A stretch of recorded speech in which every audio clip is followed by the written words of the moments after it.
मन ने मारा है अपनी बेटी ने। आपके केसों का अंत में अंजाम क्या हुआ है? इकबाल शुरू तो वो तो इस केस में शुरू में ही हो गया। गुनहगार से गुनाह कबूल करवाऊं उससे पहले चांद प्रकाश जी से उनकी बेगुनाही कबूल करवानी होगी। पहला वार उनके कंधे पर किया गया था, दूसरे वार से हाथ की सारी नसें कट गई, तीसरे वार से जत्सा। नहीं मारा मैंने अपनी बच्ची को।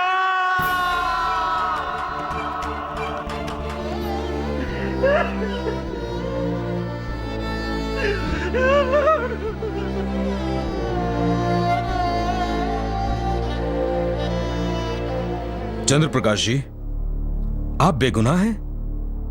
तो सच क्या है?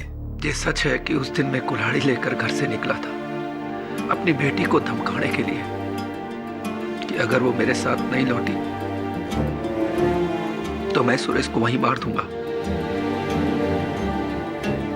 लेकिन रास्ते में एक मंदिर पड़ा,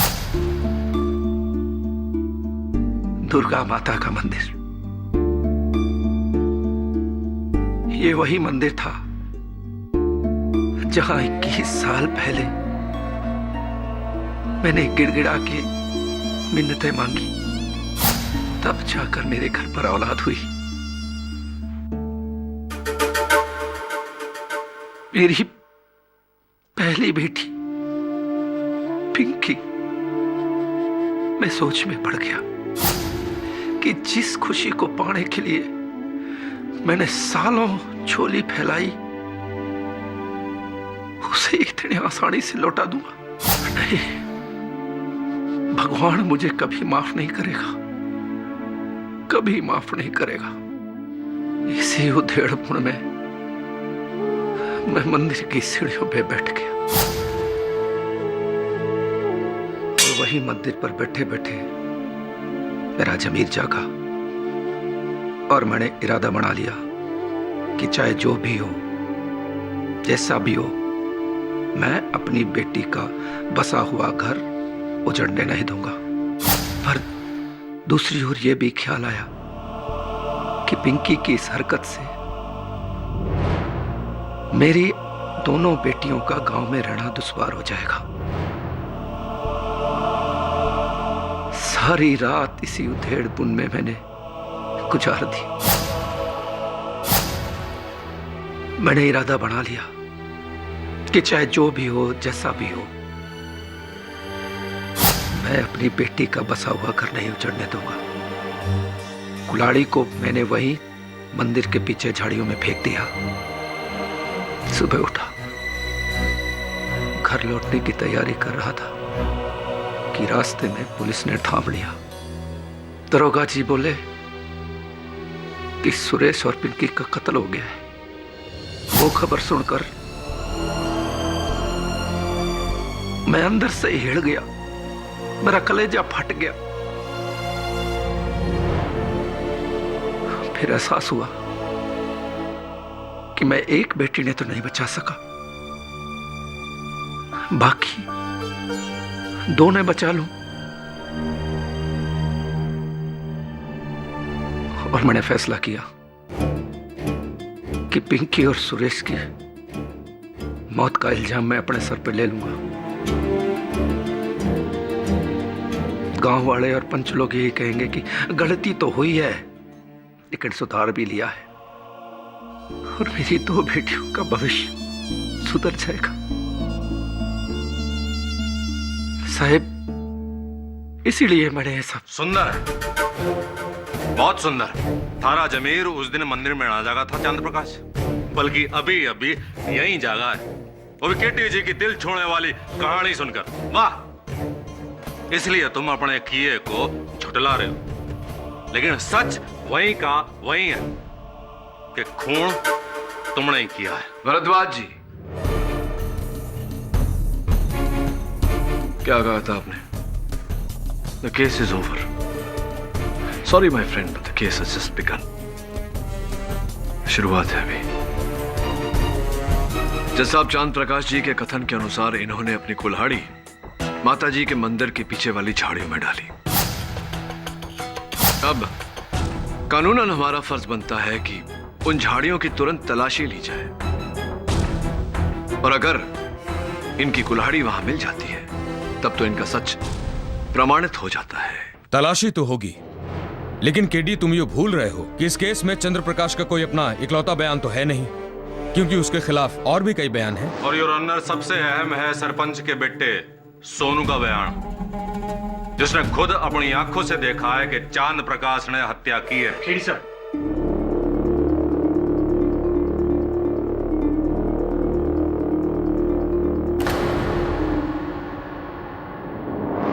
जज साहब, अक्सर अदालत में गवाह झूठ भी बोलते हैं। क्यों न एक बार फिर सोनू जी को कटघरे में बुलाकर उनसे पूछा जाए कि अब कहना के साहब जे चांद प्रकाश ही पलट के झूठ बोल रहा है। मैंने अपनी आंखों से घाणोरा के तबेले में इनको पिंकी और सुरेश ने मारते देखा।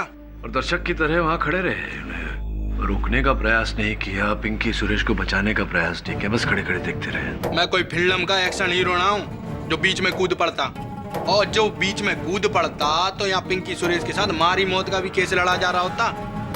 राक्षस से भी भयानक था ये उस टाइम। आप डर के भाग गए, चलो कोई बात नहीं। सोनू जी, अपने पिता के आदेश पर आप चांद प्रकाश जी का पीछा करते हुए रात में अपनी मोटरसाइकिल पर कालकोरा से घनौरा गए थे? गया था जी। तो इतना समय आपको लगा वहां पहुंचने में? अरे जो लगते हैं 10-15 मिनट, सीधे सीधे 10-15 मिनट। अभी अभी प्राप्त जानकारी के अनुसार सोनू जी, सीधा रास्ता कालकोरा से घनौरा जाता है। उस पर एक पुल है जिस पर मरम्मत का काम चल रहा है। मेरी जानकारी ये कहती है कि हत्या की रात उस पुल पर काम चल रहा था, जिसके कारण से वो पुल बंद था। अब एक ही रास्ता बचता है घनौरा पहुंचने का, मेन हाईवे, द्रुत गति मार्ग, जहां से अगर जाए तो कम से कम आधा घंटा 40 मिनट लगता है। आप 15 मिनट में कैसे पहुंच गए? इसका अर्थ ये हुआ सोनू जी कि आप भी चांद प्रकाश जी की तरह उस रात घनौरा गए नहीं। जब आपने चांद प्रकाश जी को वहां देवी के मंदिर में देखा, आप वहीं से कालकोरा लौट गए। क्या मैं सही कह रहा हूं या मैं सही कह रहा हूं?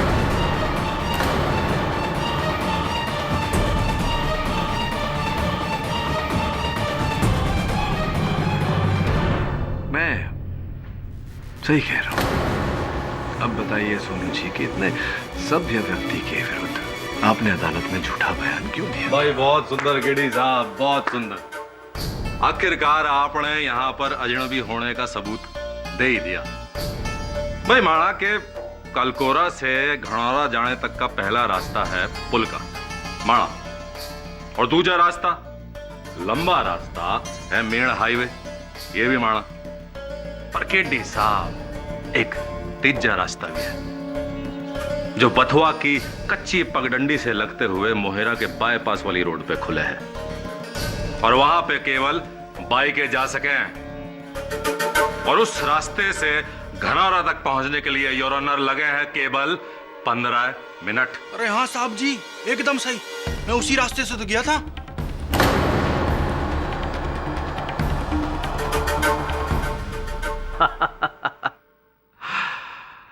हर खबर किसी नक्शे में नहीं मिलती केडी साहब। कुछ बातों के लिए यहां सालों साल रहना पड़ता है, समझे?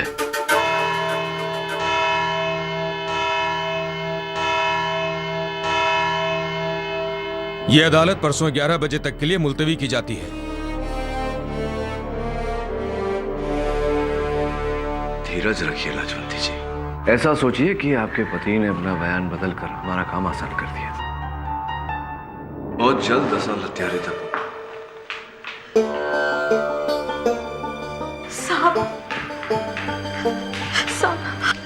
साहब हमसे बहुत बड़ी गलती हो गई साहब, हमें माफ कर दीजिए साहब। कैसी गलती? अदालत में असल सचना बोलने की साहब। उस रात जब पिंकी और सुरेश का हत्या हुआ था, हमने अपनी आंखों से सुरेश के चचा महेंद्र प्रकाश को अपनी मोटरसाइकिल पर घनारा की दिशा से आते हुए देखा था साहब। और उनके कुर्ते पे खून के लाल धब्बे थे साहब। तो ये बात अदालत में क्यों नहीं कही तुमने? वो महेंद्र जी ने हमें बुरी तरह से धमकाया था कि अगर ये बात हमने अदालत में बोल दी तो जो हाल पिंकी का हुआ है वो भी हमारे साथ होगा। पूरे गांव में सुरेश और पिंकी के रिश्ते के खिलाफ अगर कोई था तो वो था महेंद्र सिंह। हमारे घर आकर 4 बार हमें धमकी भी देकर गया। तब तो खून महेंद्र सिंह ने किया होगा। तुम अदालत में बयान दोगी? वो हमारी जान ले लेगा साहब। नहीं साहब। कितने समय से पिंकी तुम्हारी सहेली थी? 4 साल की उम्र से साहब। अक्सर पारिवारिक रिश्तों से दोस्ती का रिश्ता बड़ा होता है।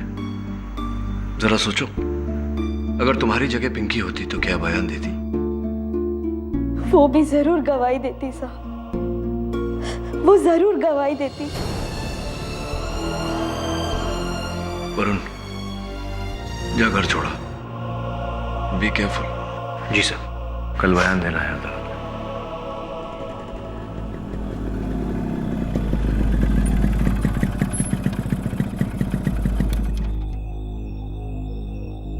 अरे छोरे, थारी फटफटी खराब होगी क्या? ये हरियाणा का तेल से ना चलेगा। भी तो बाइक की बिगड़ी है बिट्टा। जे हम बिगड़ गए ना तो तेरी और तेरे उस केडी की बिगड़ी कोई ना बना सकेगा। समझा दीजो अपने उस वकील ने।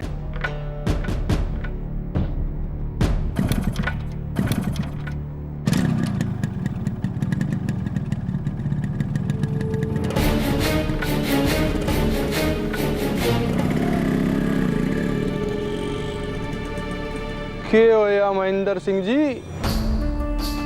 पसीने क्यों छूट रहे हैं भाई आपके?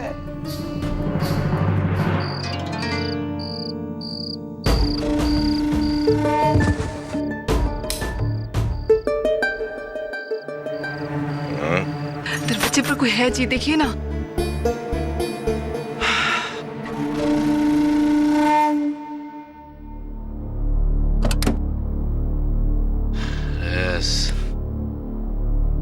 कौन खुजली कर रहा है?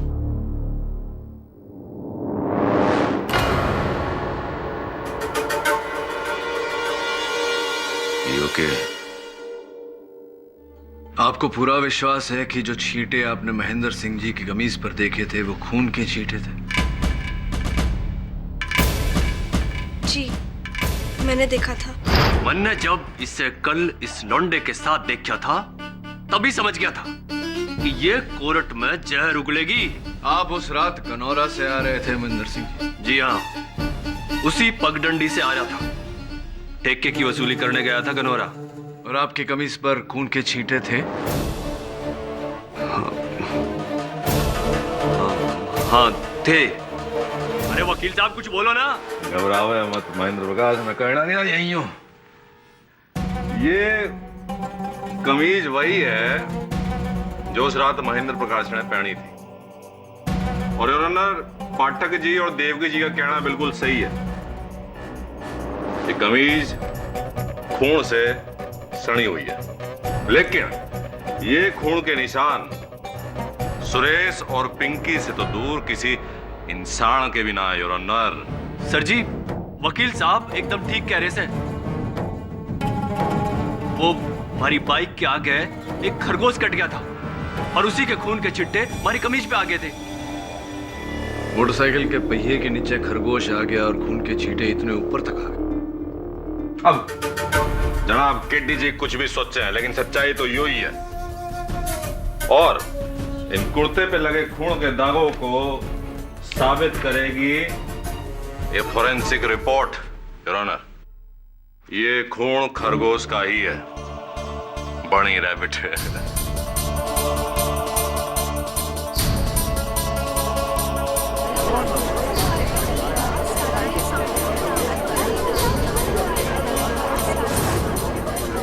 Order order.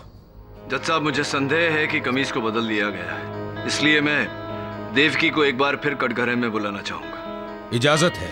देवकी, ध्यान से देखकर बताओ कि क्या ये वही कमीज है जो उस रात महेंद्र सिंह जी ने पहनी थी या कोई दूसरा? जी हम ठीक से नहीं कह सकते, शायद यही है या फिर। योर ऑनर, शायद वायद की कोई गुंजाइश ही ना है, सीधा साधा वही कमीज है बस। महेंद्र जी, अगर ये कुर्ता वही है और इस पर खरगोश का खून लगा हुआ है, तो फिर आपने देवकी को धमकी क्यों दी थी कि अगर अदालत में इसने कुछ कहा तो आप इसका वही अंत करोगे जो पिंकी का हुआ है? सर जी, बात यो है, जब गेहूं पिसता है ना तो घुन भी उसके साथ पिस जाता है। अच्छा, दुनिया जाने थी कि सुरेश और पिंकी के रिश्ते के खिलाफ सबसे ज्यादा मैं ही हूं, और ऐसे में हमारे साथ वो खरगोश वाली घटना होगी, हमारे पे उंगली उठती तो कौन हमारा यकीन करता? अरे ये तो अच्छा हुआ कि भारद्वाज जी ने हमें बता दिया था कि खून की जांच हो सकती है, वरना ये लौंडिया तो हमें अंदर करवा के रहती। और सर जी, ये लौंडिया होती कौन है हम पे उंगली उठाने वाली? चांद प्रकाश जी और कपिल के अलावा केवल ये जाने थी कि सुरेश और पिंकी किस छुपे हैं, और इसमें कोई शक ना कर रहा। इसका फैसला अदालत नहीं, पंचायत करेगी, panchayat.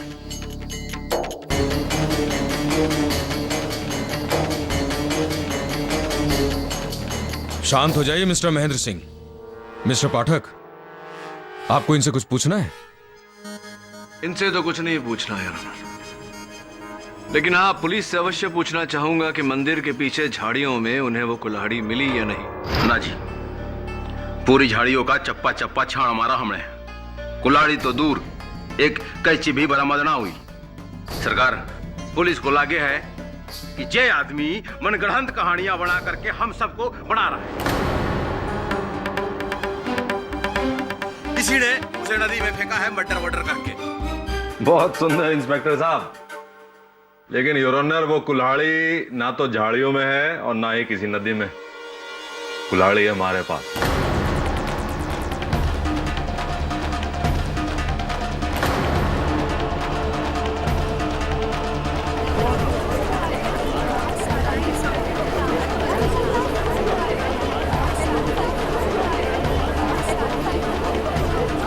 Order order.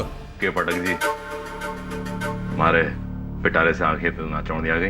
Your honour, कल रात को हमारा कोई गुप्त शुभचिंतक हमारे दरवाजे के सामने एक कुल्हाड़ी छोड़ गया था। चंद्र प्रकाश जी, देखिए तो, ये कुल्हाड़ी कहीं आपकी तो ना है? जी वकील साहब, करेक्ट, क्योंकि इस कुल्हाड़ी पर जो निशान हैं वो चांद प्रकाश जी की उंगलियों के ही हैं, और इसके अलावा इसकी तेज तरार धार के ऊपर भी कुछ निशान हैं योर ऑनर, सुरेश और पिंकी के खून के निशान। वकील साहब, ये कैसे संभव है? मतलब मारोगे, काटोगे, खून न बहेगा के?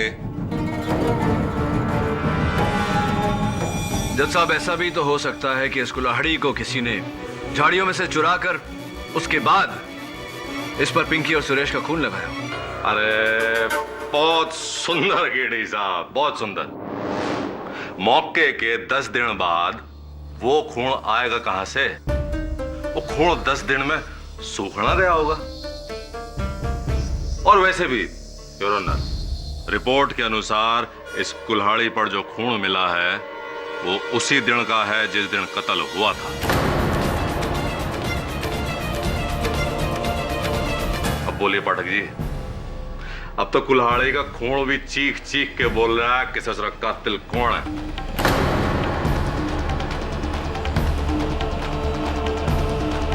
तो ये कहना चाह रहा है कि सब मिले हुए? जी, सोनू, महेंद्र प्रकाश, सरपंच, इन सबकी मिलीभगत लगती है। और अब चांद प्रकाश की कुल्हाड़ी प्रोसिक्यूटर भारद्वाज को देकर यह पक्का कर रहे हैं कि उनका इस केस में कोई हाथ नहीं। प्रश्न ये उठता है कि चांद प्रकाश उनका नाम क्यों नहीं ले रहा? अपनी बेटियों के लिए? जी सर, दैट्स द रीजन। अगर ऐसा है तो एक बात तो स्पष्ट है वरुण, कि जो कुल्हाड़ी अदालत में बतौर सबूत पेश की गई है उस कुल्हाड़ी से हत्या नहीं हुई। हत्या किसी और कुल्हाड़ी से हुई है, और जब तक वो कुल्हाड़ी नहीं मिल जाती सच सामने नहीं आ सकता। भाई मारे को एक बात समझ में ना आ रही कि भारद्वाज के घर के बाहर, वो भी आधी रात को, वो कुल्हाड़ी रखी तो रखी किसने? तो मन्ने के पता, मन्ने तो सोची इस सोनू ने राखी होगी उड़ा कुल्हाड़ी। बड़े इसमें ना घसीटो महेंद्र जी, मने कुछ ना पता। अरे ऐसे क्या घूर रहे हो? लग रहा है जैसे मैंने ही खुद मारा है दोनों को। अरे तुम लोग आपस में क्यों झगड़ रहे हो? हैं? जो भी हुआ अच्छा हुआ। कानून को चांद प्रकाश की खूनी कुल्हाड़ी दे दी, वरना इल्जाम हम पंचों पे आता कि भाई जात बिरादरी के चक्कर में हमने उस छोरा छोरी को मार डाला।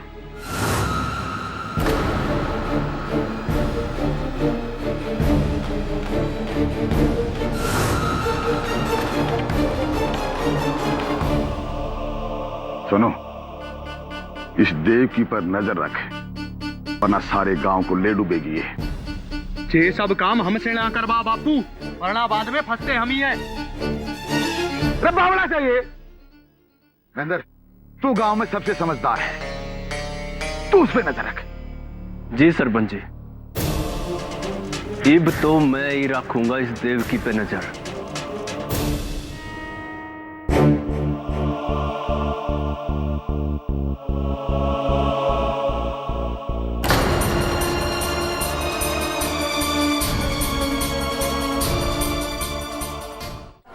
के अनर्थ हो रहा है हमारे साथ सरकार।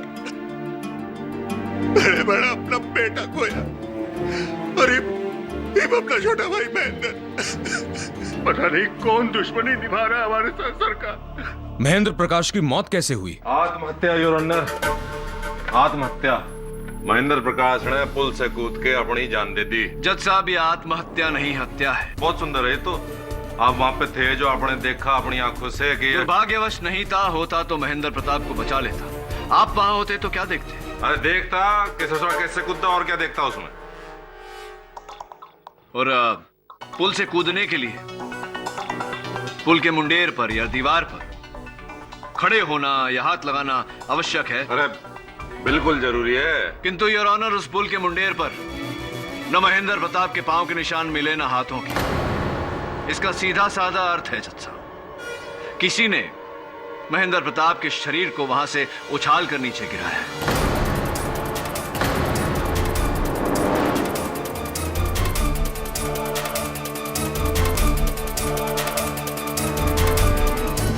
आप ठीक कह रहे हैं सरकार।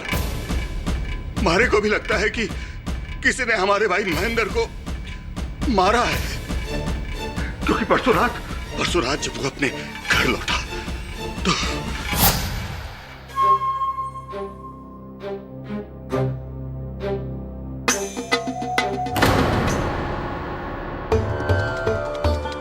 एक तो खाना हमारे हलक के नीचे तभी जाएगा जब हमारे भतीजे सुरेश के कातिल का पर्दाफाश हो जाएगा।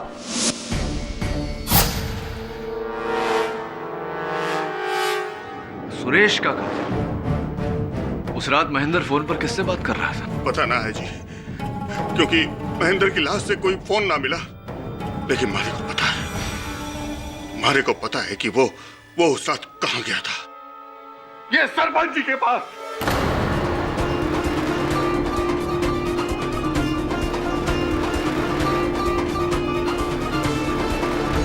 क्योंकि साहब जी, उस रात उसके जाने के बाद सरपंच जी के आदमी का फोन आया था उसके पास। घूरिए मत सरपंच जी, इब मैं डर गया तो लानत हमारी जिंदगी पे। साहब जी, इब मैं आपको सब सच बताता हूं। देखिए मनोहर बाबू, हमें घुमा फिरा के बात करने की आदत ना है। कट टू कट मुद्दे की बात पर आता हूं। मेरा बेटा सेन है सोनू, पिंकी से घना लाड करे से उसके साथ शादी रचाना चावस है। मैंने मना कर दिया कि भाई ऐसा ना हो सके, लेकिन क्या करूं, बाप हूं ना। बेटे की जिद के आगे हार गया और मैंने वचन दे दिया, बेटा तेरी शादी पिंकी के साथ ही होगी।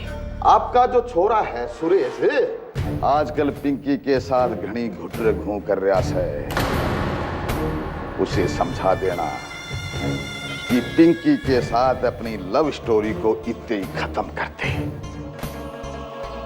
नहीं तो हम उसे खत्म कर देंगे।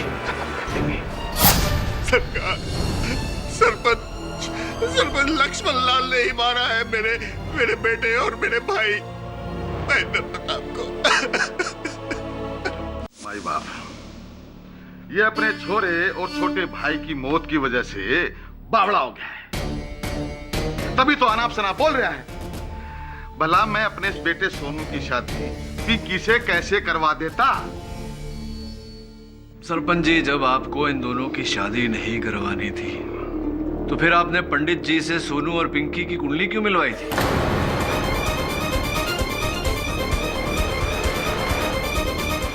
ये सब तुझे कैसे पता? पंडित की छोरी देवकी, तुझे तो मैं। छोड़िए जनानियों को, मर्दों में आई है। क्यों कुंडली मिलवाई थी आप? देखिए, जब बात निकल ही गई है तो हाँ, मेरा बेटा सोनू पिंकी से शादी रचवाना चाहता था। ये सच है वकील साहब, और ये भी सच है कि उस दिन मैं मनोहर को धमकी देने उसके घर गया था। मैं अपने बाप दादा की कसम खाकर कहता हूं कि पिंकी और सुरेश की हत्या हमने ना की, और ना ही इस हत्या में हमारा कोई हाथ है। ये भी सच है माई बाप। इसका मतलब ये हुआ सरपंच जी कि सोनू ने आपसे बिना कहे, आपसे बिना पूछे उनकी हत्या की है अकेले। क्या बावड़ी बात कर रहे हैं वकील साहब? वो ऐसे ना कर सके। अरे बावड़े होने की क्या बात है इसमें सरपंच जी? आप ही ने कहा था कि आप ही के कहने पर सोनू गनौरा गया था, वहां जाकर उसने पिंकी और सुरेश की हत्या कर दी। ओहो, ये असंभव है। अरे असंभव क्यों है? सोनू जानता था कि वो दोनों कहां छिपे हुए हैं, वहां जाकर उसने हत्या की है। साहब, उसने ऐसा कुछ नहीं किया। अरे कैसे नहीं किया? कि उस रात वो गनौरा गया ही नहीं।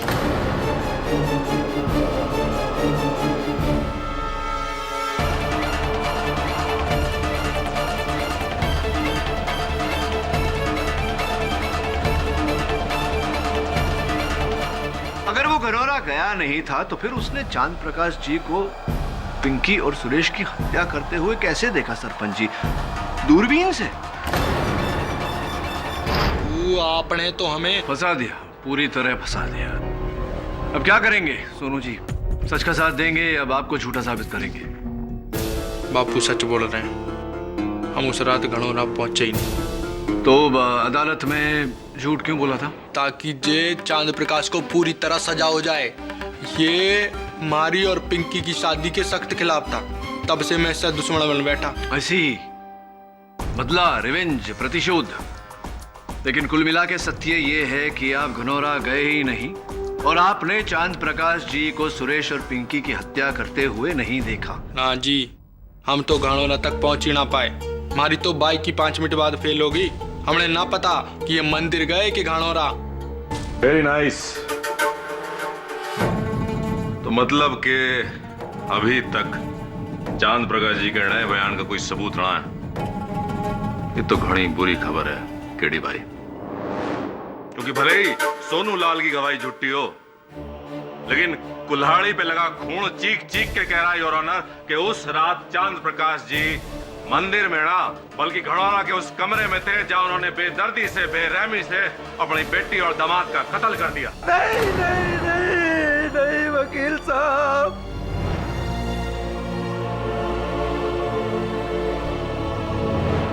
जज साहब, आप हमें किसी भी इल्जाम में, किसी भी आरोप में सूली पे चढ़ा दो, फांसी दे दो, लेकिन बेटी के कत्ल के लिए नहीं, वरना फांसी हमें नहीं, बाप बेटी के रिश्ते को लग जाएगी, बाप बेटी के रिश्ते को लग जाएगी।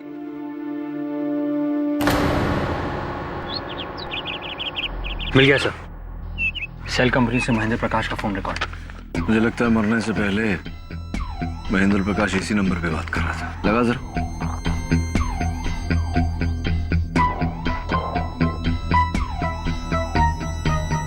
सर किसी डॉक्टर सरला का क्लिनिक है। महेंद्र प्रकाश किसी महिला डॉक्टर के क्लिनिक में क्यों बात करेगा? एक काम कर वरुण, तू जा और पता लगा कि क्या माजरा है।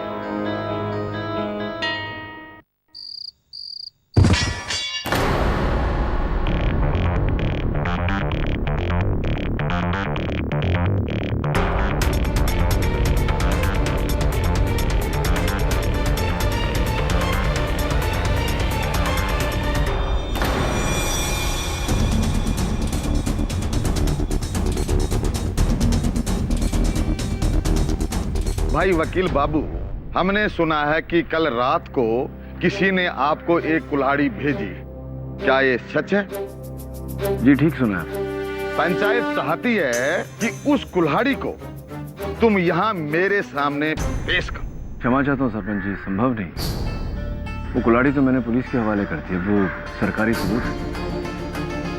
एक बात समझ में ना आ रही, चांद प्रकाश की कुल्हाड़ी तो अदालत में जमा थी, फिर ये दूसरी कुल्हाड़ी कहां से पैदा हो गई?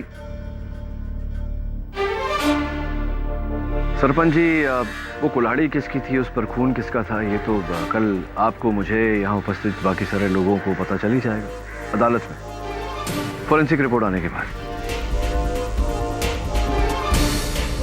बहुत बड़ा दिन है मेरे लिए कल, तैयारियां करनी है। केस के बाद बैठ के वार्तालाप होगी।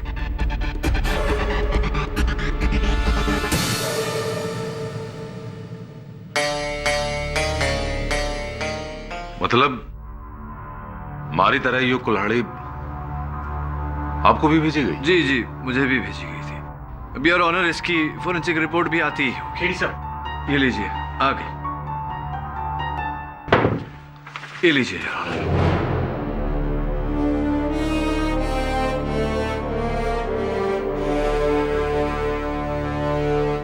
ये क्या है मिस्टर केडी? क्या हुआ था? इस पे ये खून के निशान नहीं है, ये तो कोई लाल रंग का पेंट है, और इस पे जो निशान है वो आपकी उंगलियों के हैं मिस्टर केडी पाठक। जी जी जज साहब, लाल रंग की पेंट है और जो उंगलियों के निशान हैं वो मेरे ही हैं। हम समझे नहीं।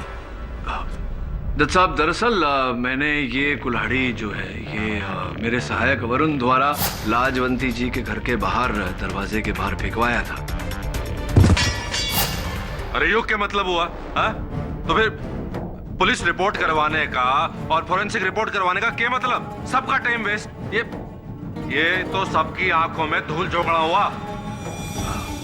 नहीं जज साहब, दरअसल ऐसा नहीं है। मैं अदालत की आंखों में धूल नहीं झोंकना चाह रहा था, मैं किसी और की आंखों में धूल झोंकना चाह रहा था, ताकि इस केस पर पड़े हुए धूल को मैं जरा सफा कर सकूं, ताकि सबको सब कुछ साफ नजर आए।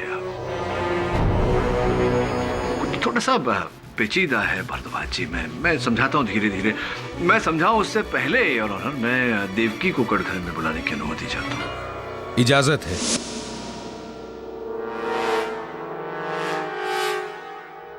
हाँ तो जज साहब, हुआ ये कि मनोहर जी ने कहा था कि महेंद्र जी की मृत्यु की रात महेंद्र जी ने किसी को फोन किया था, तो हमने महेंद्र जी के दूरभाष यंत्र की सूची निकलवाई, जहां से ये पता चला कि उन्होंने रोहतक हरियाणा में किसी गायनोकोलॉजिस्ट यानी कि गर्भपात की डॉक्टर को फोन किया था, डॉक्टर सरला दोषी। डॉक्टर सरला दोषी से मिलने के बाद यह पता चला योर ऑनर कि यहां से कालकोरा से कोई लड़की उनके पास गई थी ये जानने के लिए कि वो गर्भवती हैं या नहीं। देवकी, तुम गई थी डॉक्टर सरला दोषी के पास? डॉक्टर दोषी का लिखित बयान आपकी मेज पर है जज साहब, तुम गई थी या नहीं? जी, ये सच है कि हम पेट से थे।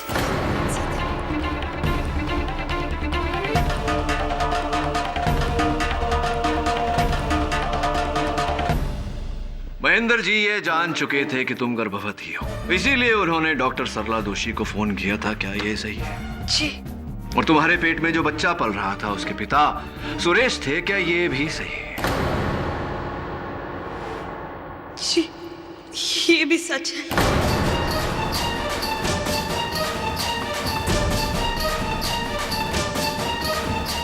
तो इसका अर्थ ये हुआ कि एक तरफ तो सुरेश आपके साथ इश्क कर रहे थे और दूसरी ओर वो पिंकी से ब्याह रचा रहे थे, सही है? जी। तो जब आपने सुरेश को बताया कि आप उनके बच्चे की माताजी बनने वाली हैं, तो क्या सलाह दी थी सुरेश ने आपको? जी, उसने अपनी जिम्मेदारी साफ निभाने से इनकार कर दी थी साहब, और कहा था कि मैं उसे भूल जाऊं, क्योंकि वो पिंकी से शादी कर रहा था।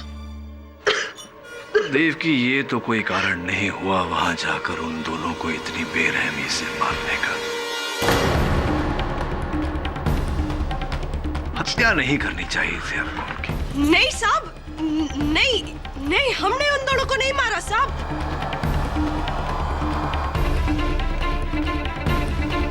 आपने सुरेश को नहीं मारा? नहीं साहब, इस पूरे केस में हम आपके सहयोगी रहे हैं। हाँ, भले ही सुरेश ने हमें धोखा दिया, पर हमने सुरेश को नहीं मारा साहब। और पिंकी तो हमारी सहेली थी साहब।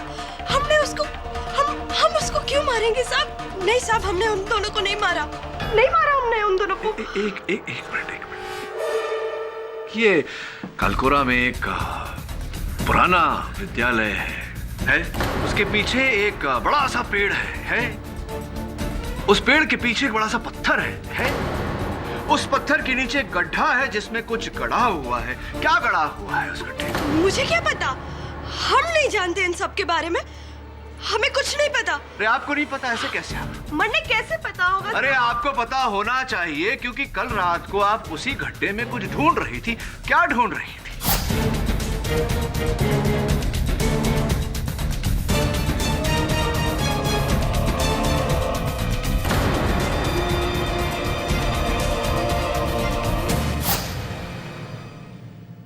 योर ऑनर, यही है मेरी इस रंग लगे हुए कुल्हाड़ी की कहानी। जब मुझे देवकी और सुरेश के संबंध का पता चला और इनकी गर्भावस्था के बारे में पता चला, तो मुझे पूरा विश्वास हो गया कि इन्होंने बदला लेने के लिए, प्रतिशोध लेने के लिए सुरेश और पिंकी की हत्या की। किंतु मैं इन्हें हथियार समेत रंगे हाथों पकड़ना चाहता था, इसीलिए मैंने ये कुल्हाड़ी लाजवंती जी के घर के बाहर फेंकवाई, ताकि देवकी जी को लगे कि हमें हत्या का हथियार मिल गया, और उसकी पुष्टि करने के लिए वो उस जगह जाए जहां इन्होंने हथियार को छिपाया था, और ऐसा ही हुआ।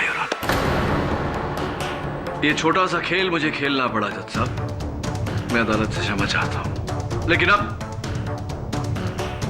कत्ल का असल हथियार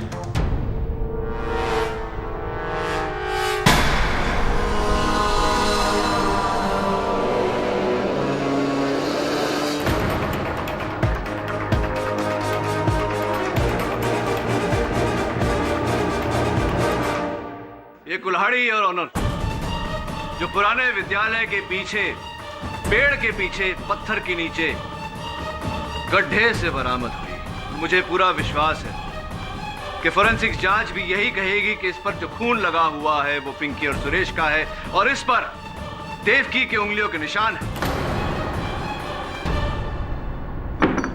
देवकी, सारे रास्ते बंद हो चुके हैं। इस कुल्हाड़ी की फोरेंसिक्स रिपोर्ट से यह स्पष्ट हो जाएगा कि यह हत्या आप ही ने की है। या तो हम फोरेंसिक्स रिपोर्ट का इंतजार कर सकते हैं, या आप इकबाल जुर्म कर सकती हैं, जैसे आपकी मर्जी। बहुत पुरानी कहावत है कि बुरी खबर सुनने और सुनाने में ज्यादा देर नहीं करनी चाहिए। क्या करना चाहेंगी देवकी जी?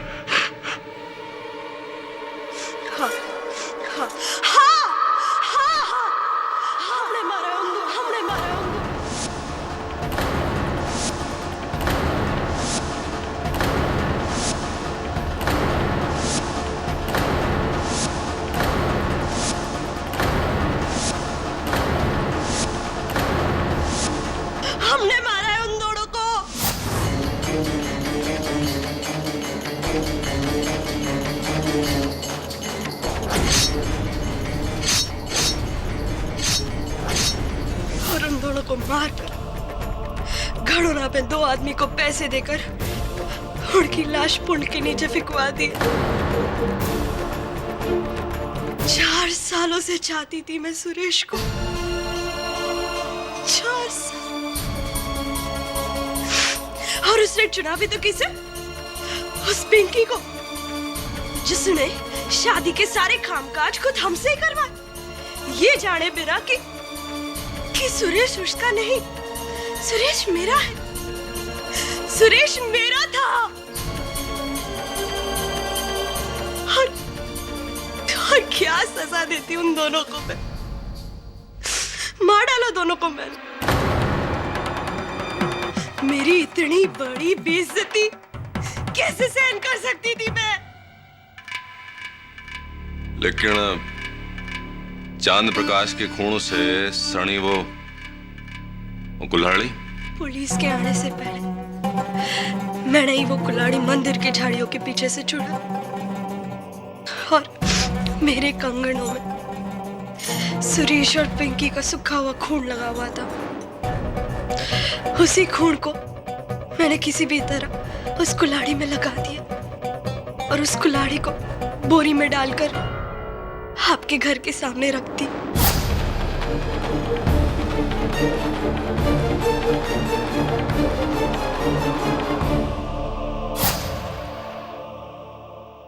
महेंद्र सिंह जी को उस रात महेंद्र प्रकाश मुझसे पुल पे मिलने आया था, ये बताने कि वो मेरे और सुरेश के बारे में सब कुछ जान चुका है। इसलिए उनका अदालत में सच बताने से पहले मौका पाते ही मैंने उसे पुल से धक्का दे दिया।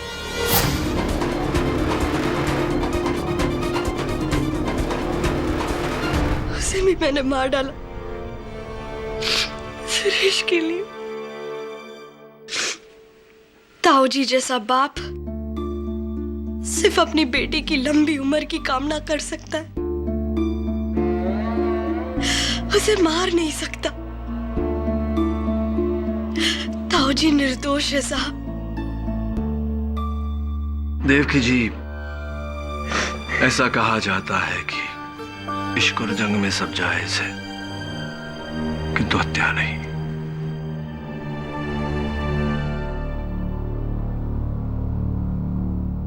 आपका निर्णय है जज साहब।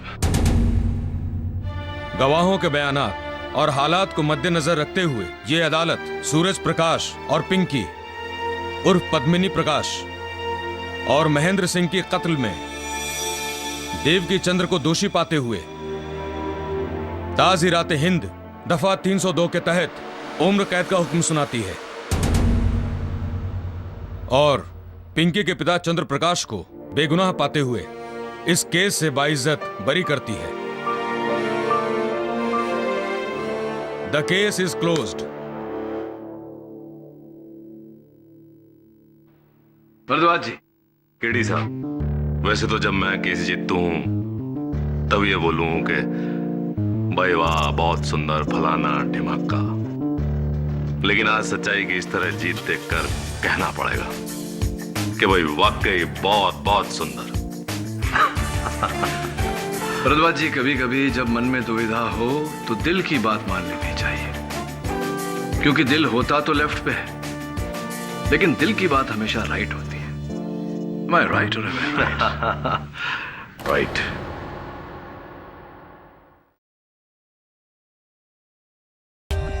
For more updates, subscribe to our channel, click the show links and enjoy watching the videos.